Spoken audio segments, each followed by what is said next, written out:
scientific research and discovery in respect, as we should.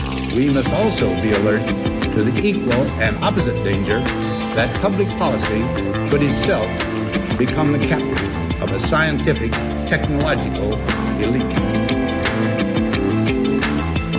We've signed a climate convention on the importance of economic instruments and free markets. Were included in this mammoth Agenda 21 document and the Rio Declaration. Let me be clear on one fundamental point. The United States fully intends to be the world's preeminent leader in protecting the global environment. Coming up, Technocracy News. And greetings to everybody around the world. Patrick Wood here for Technocracy News and Trends. The novelist Walter Scott, over 200 years ago, was the one who coined the phrase, "Oh, what a tangled web we weave, when first we practice to deceive." Well, the NSA is at it again. They are deceiving the public, Congress, and were it not for a few very sharp-eyed watchdogs, they would be getting away with who knows what. We can thank Edward Snowden originally several years ago for blowing the whistle on the NSA's massive, ubiquitous spying program on American citizens. And the NSA has been slapped, as have other agencies, for collecting data nilly-willy on American citizens. This goes back a number of years, by the way, but they've been consistently slapped by regulatory bodies, by Congress, even by some in the executive branch. And basically, they just go on and do what they want to do without any regard for those external controls. So this article today, the first article, starts out with NSA busted again for collecting U.S. phone records. You just can't make this up.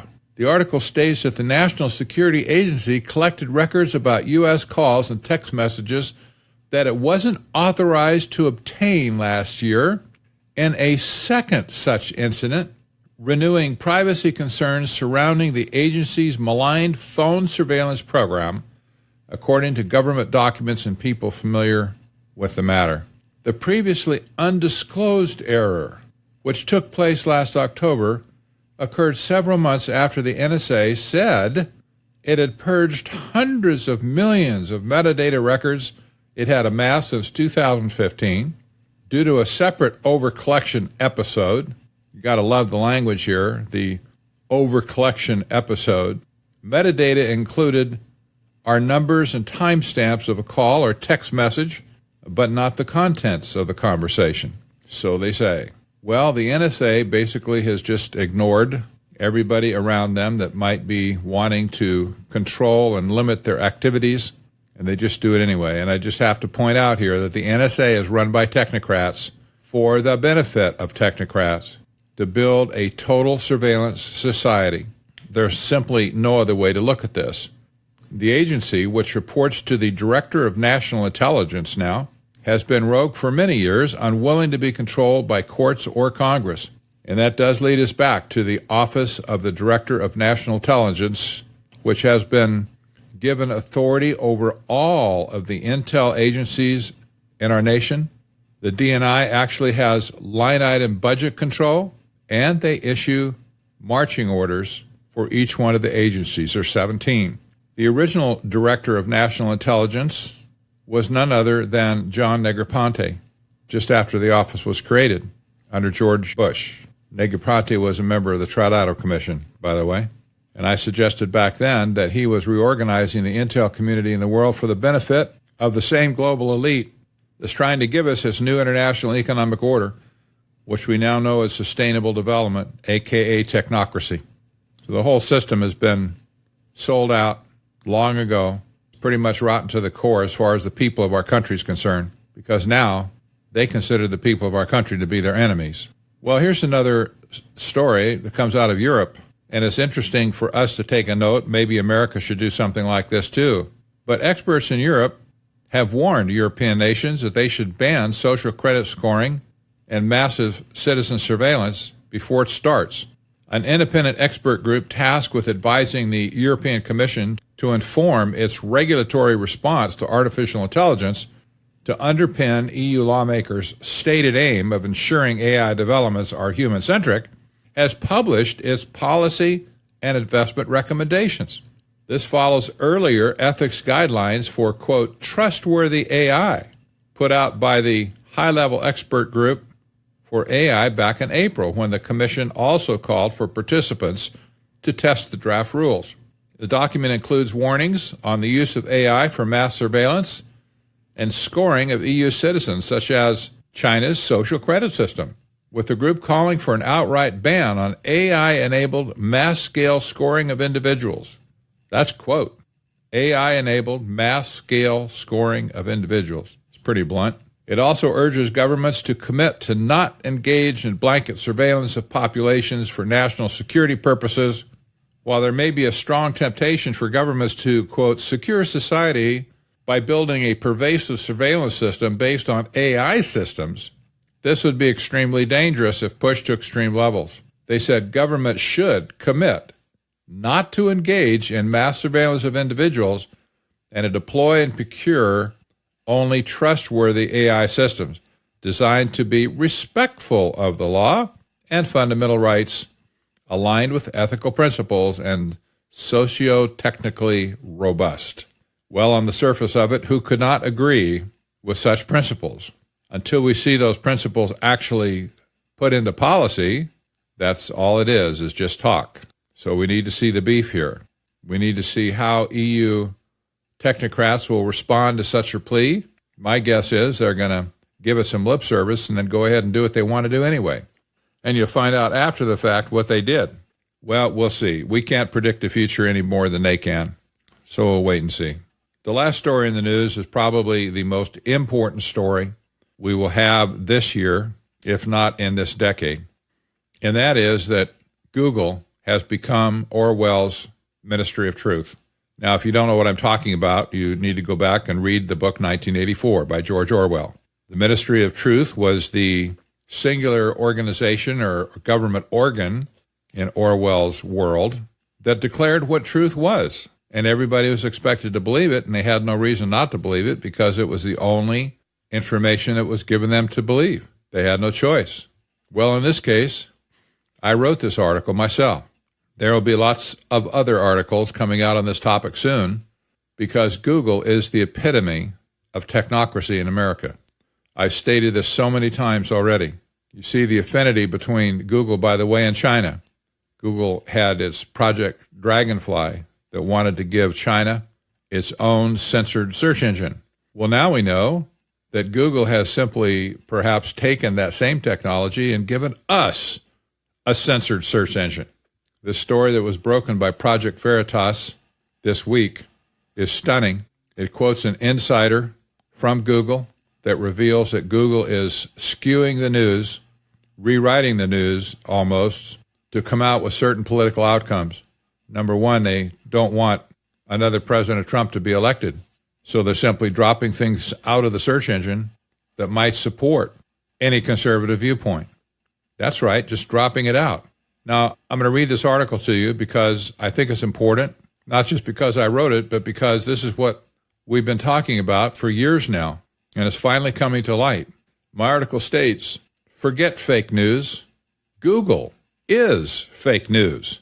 It is rewriting history, the present, and the future. It is using its enormous control over the newsfeed to control how people think, react, and act. Worse, it is working beyond even their wildest imagination. We can thank Project Veritas for breaking this story, and I expect there will be additional Google insiders who come out as whistleblowers to reveal more sordid details about the inner workings of Google. In short, Google is weaponizing its AI programs to decimate all conservative voice in America and to make sure that Donald Trump in particular does not get elected in 2020. Let me just give a side note here. The world went nuts when somebody suggested that the Russians were interfering with American elections, in particular with the election of Donald Trump in 2016. Millions of dollars were spent on investigations. The American people were on the edge of their seat just waiting to see what evidence would come out to convict this president. and to convict the Russians. And all the while, Google, an American company, I might add, from Silicon Valley, Google has been actively working to manipulate U.S. elections right under our noses. And now it's come out in the open that their purpose is to deny the next election to a conservative, and in particular to Donald Trump. Now, I'm not making apologies for Donald Trump any way, shape, or form. This is not about Trump. This is about Google. It doesn't matter who is in the presidency right now. What matters is that Google has set themselves up to be the sole arbiter of truth in America, and it's their way or the highway. Well, Senator Ted Cruz had the opportunity to grill Maggie Stanfill, director of Google User Experience, on the undercover video of another Google executive that was provided by Project Veritas and leaked internal documents. And here's a partial transcript. Cruz, are you familiar with the report that was released yesterday from Veritas that included a whistleblower from within Google that included videos from a senior executive at Google, and it included documents that are reportedly internal PowerPoint documents from Google? She says, yes, I heard about the report in news. Cruz, have you seen the report? She says, no, I didn't. So you didn't review the report to prepare for this hearing? She says, it's been a busy day, and I have a day job, which is digital well-being at Google, so I'm trying to make sure, ... Cruz says, well, I'm sorry that this meeting is impinging on your day job. Stanfill says, it's a great opportunity, thank you. Senator Cruz then says, one of the things in that report, and I would recommend people interested in political bias at Google watch the entire report and judge for themselves. There's a video from a woman, Jen Janai. It's a secret video that was recorded. Jen Janai, as I understand, is the head of responsible innovation for Google.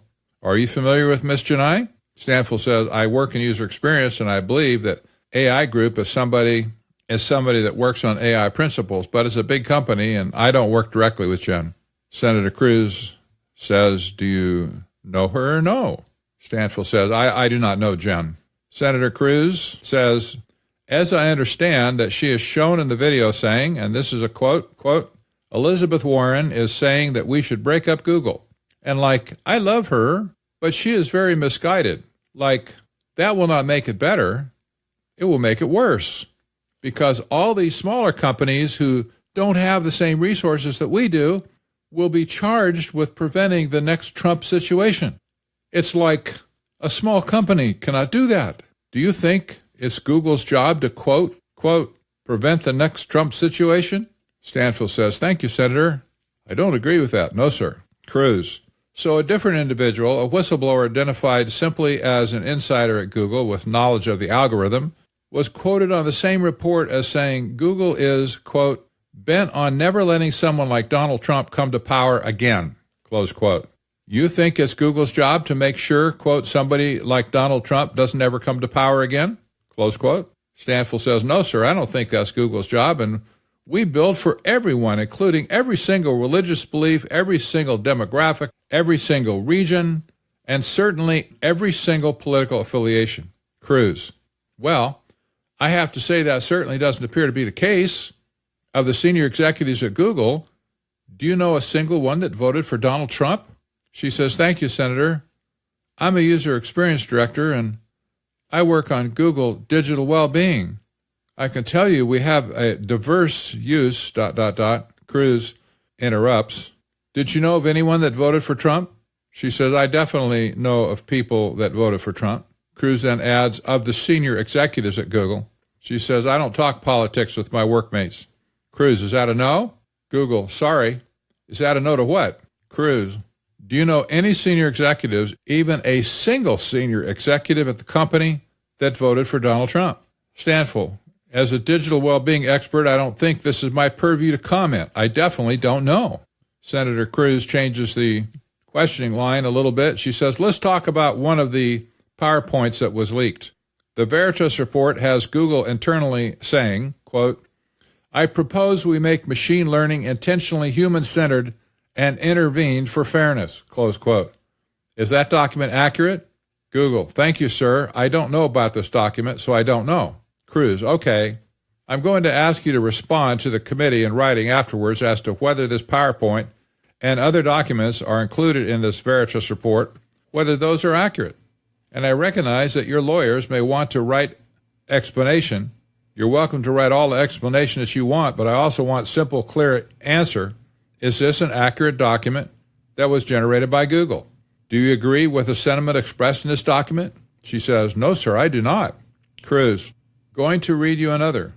Also in this report, it indicates that Google, according to this whistleblower, deliberately makes recommendations if someone is searching for conservative commentators, deliberately shifts the recommendations. So instead of recommending other conservative commentators, it recommends organizations like CNN or MSNBC or left-leaning political outlets. Is this occurring? Google, thank you, sir. I can't comment on search algorithms or recommendations given my purview as digital well-being lead. I can take that back to my team, though. Cruz, so is it part of digital well-being for search recommendations to reflect where the user wants to go, and rather than deliberately shifting where they want to go? Google, as a user experience professional, we focus on delivering on user goals. So we try to get out of the way and on the task at hand. Cruz, so a final question. One of these documents that was leaked explains what Google is doing, and it has a series of steps, training data, collected and classified, algorithms are programmed, media are filtered, ranked, and aggregated, and that ends with people, parenthesis, like us, are programmed. Does Google view its job as programming people with search results? Google, thank you, Senator. I can't speak for the whole entire company, but I can tell you that we make sure that we put our users first in design. Cruz, well, I think these documents raise very serious questions about political bias. Now, that is an understatement by Senator Cruz. This is beyond political bias. This is nothing less than an attempted coup to take over the entire American society by one giant corporation. Nothing less. In America today, there is a concept called sedition. Sedition is a legal term, and this is it. Sedition usually involves actually conspiring to disrupt the legal operation of the government and is beyond expression of an opinion or protesting government policy. Sedition is disinfused from treason, which requires actual betrayal of the government or espionage. And I would suggest that, number one, Google is fully guilty of sedition and is bordering on being guilty of treason. Well, you can take that for what it's worth. We're in serious trouble here. The technocrat gang is asserting control over America. Senator Cruz needs to see this a little bit more acutely, in my opinion. My article concludes, as Google scrambles to perform damage control, you can expect it to issue unending, inane public statements that contradict the clear evidence before the world. This is how things are done at the Ministry of Truth. The technocrat coup is in full swing now, and we should have no illusions that there are good people somewhere in the midst of this. The battle lines have been drawn, but the war has barely begun. If you're hot to conquer censorship, go immediately, run, don't walk, to citizensforfreespeech.org and join the battle. CFFS defends and promotes the First Amendment that gives us the right to speak up. If we lose this right, it's game over. It's just that simple. I hope you will indeed go over to Citizens for Free Speech.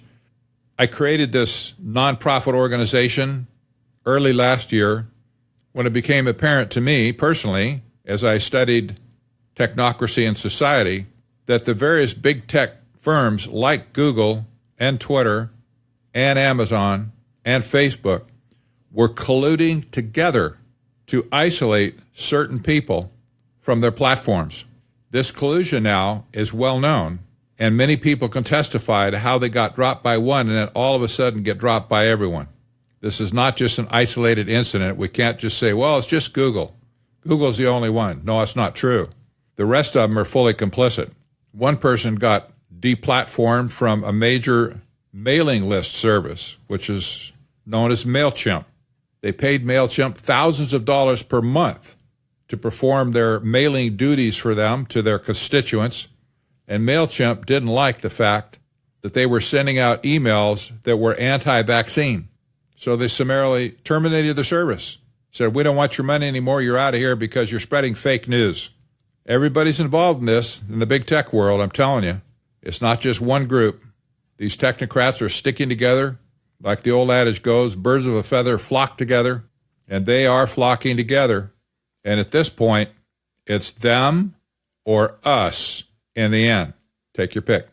I vote for us. I hope you do too. If you haven't had a chance to read my book yet, Technocracy, The Hard Road to World Order, there has never been a better time than right this minute to do it. We have to have the American people understanding who the enemy in this country really is. It's not Marxist or communist in the end of it. Yes, they're there, but they're not the ones that are ultimately going to be hanging us high. It's these technocrats that live and operate and work within companies like Google.